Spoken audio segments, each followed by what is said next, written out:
Time for a little late night snack. I'll just have one more Oreo cup. I mean, 5 a day is not that bad, right? And oh, this fridge is out of control.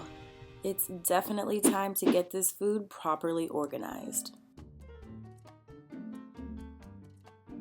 Let's start with the top shelf. This is the warmest area of the fridge, so you want to store foods that don't require a very long shelf life here, such as leftovers, ready-to-eat snacks like yogurt and fruit cups, and jams and jellies.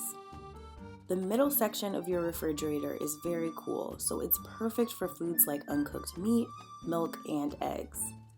The deli drawer should store cheeses, opened deli meat, and opened breakfast meat. The bottom shelf is a great place for unopened deli meat and breakfast meat.